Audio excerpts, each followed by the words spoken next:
तो आज ये और समझ लें कि गणेश जी से हमें क्या शिक्षा मिलती है।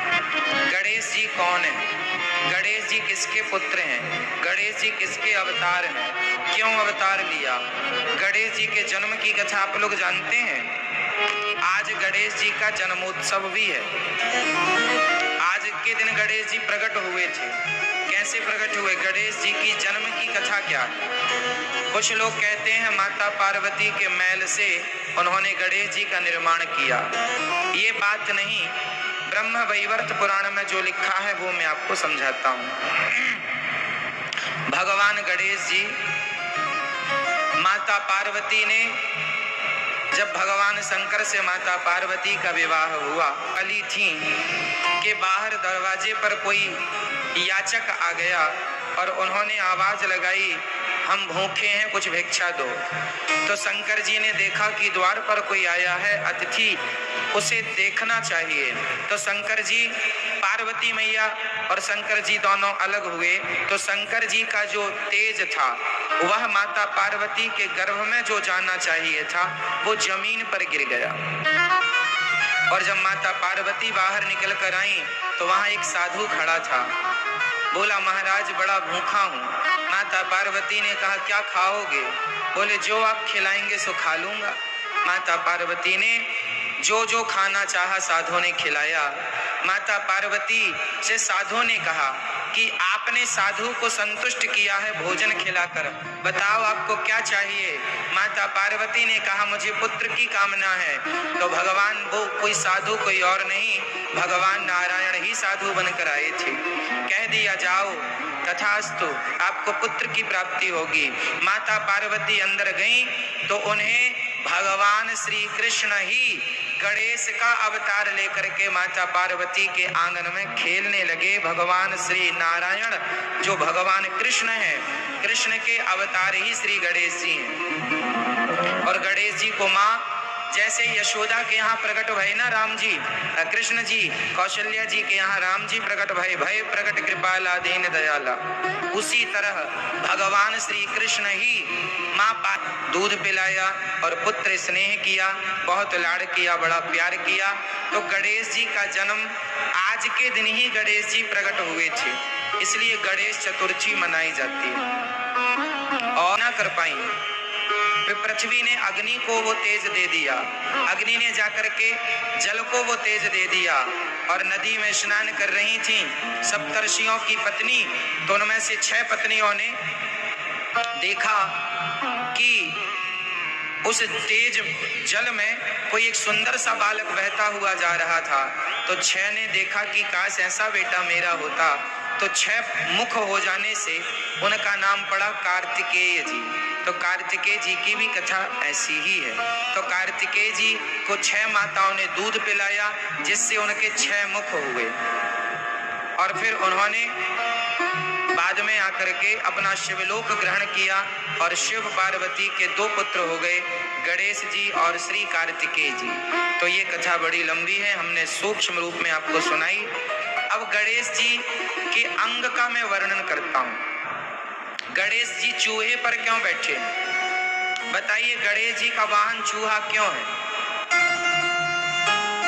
क्या कारण है। एक बहुत बड़ा कारण है, गणेश जी का वाहन चूहा इसलिए है क्योंकि गणेश जी हैं बुद्धि के देवता। गणेश जी कौन है, बुद्धि के देवता। और चूहा कौन है, तर्क का प्रतीक। चूहा जो है हमेशा कुतरता ही रहता है, कहीं भी शांत नहीं बैठता, जो मिलेगा कुतर देगा। तो जो चूहा है वो है तर्क। चूहा को तर्क का प्रतीक माना है और गणेश जी को बुद्धि का प्रतीक माना है। तो बुद्धि अर्थात गणेश जी किस पर सवार है, चूहे पर अर्थात तर्क पर। बुद्धि हमेशा तर्क पर ही सवार होती है, इसलिए गणेश शास्त्र ये ऐसा है। तो क्यों है, ये तर्क है।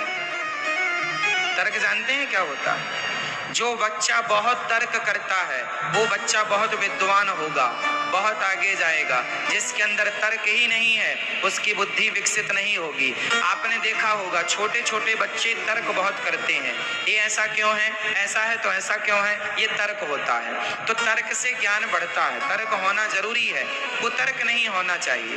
तर्क तो हो, कुतर्क नहीं होना चाहिए। तो गणेश जी किस पर सवार हैं? जोर से बोलिए, गणेश जी किस पर सवार हैं? तर्क पर। गणेश जी बुद्धि है और चूहा तर्क है, तो बुद्धि किस पर सवार है? तर्क पर। हमेशा बुद्धि तर्क पर ही सवार होती है। अब आगे चलते हैं। गणेश जी के कान छोटे हैं कि बड़े हैं? जोर से। गणेश जी के कान छोटे हैं कि बड़े हैं? कैसे हैं? बड़े हैं। गणेश जी के कान कैसे हैं? बड़े। बड़े कान क्यों हैं? गणेश जी के कान भी बड़े हैं और गणेश जी का पेट भी बड़ा है। क्या अर्थ है इससे? गणेश जी कहते हैं कि कान अपने बड़े ही रखा करो। बड़े कान का मतलब है ज्यादा से ज्यादा सुनने की शक्ति होनी चाहिए। सूंड है ना कि मुंह अंदर छिपा हुआ है। गणेश जी का मुंह दिखाई पड़ता है, हाथी का मुंह दिखाई नहीं पड़ता, मुंह अंदर होता है, सूंड के अंदर छिपा होता है। तो मुंह छिपा हुआ है, कान ओपन है। मतलब सिद्धांत ये है कि ज्यादा से ज्यादा सुनना है, कान चालू रखना है और मुंह गुप्त रखना है। बोलना बिल्कुल कम है। जो सुनता ज्यादा है, बोलता कम है, वो बहुत सुखी होता। ज्यादा बोलने से झगड़ा हो जाता, इसलिए कम कम बोला करो, ज्यादा से ज्यादा सुना करो। अच्छा, गणेश जी का पेट बड़ा है। पेट बड़े होने का सिद्धांत ये है कि कुछ लोग होते हैं यो रोई सुन इठले हैं लोग सब, बांट न ले हैं कोई। अपने घर का दुख किसी से ना कहा करो। लोग रोते रोते सुनते हैं और हंस करके बताते हैं सारी दुनिया से, अरे फलाने के घर ऐसा हो गया। इसलिए अपने घर का दुख किसी से ना कहा करो। गणेश जी कहते हैं पेट बड़ा रखो, पचाना सीखो बातों को। बातों को क्या करना सीखो? मैया जी क्या करना सीखो? हाँ, पचाना। इसलिए गणेश जी का पेट बड़ा है, बातों को पचा लिया करो, कहा ना करो। छोटी छोटी सी बातों में आप लोग गुस्सा हो जाते हैं। पचाया करो, सहन किया करो। अच्छा बताइए, रिश्तों को चलाने के लिए क्या जरूरी है? पैसा या सहनशीलता? क्या चाहिए? सहनशीलता। थोड़ा सहना पड़ेगा, थोड़ी बातें सुननी पड़ेंगी।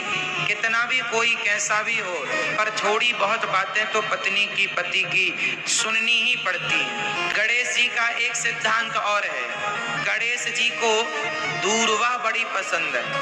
गणेश जी को क्या चढ़ती है? दूबा, दूर्वा बोलते हैं, चढ़ती है ना। गणेश जी को दूबा क्यों पसंद है? दूर्वा क्यों पसंद है? दूर्वा का सिद्धांत, जो दूबा होती है ना, उसे पानी मिले ना मिले, धूप मिले ना मिले, वो हर हाल में हरी भरी रहती है। हाँ या ना?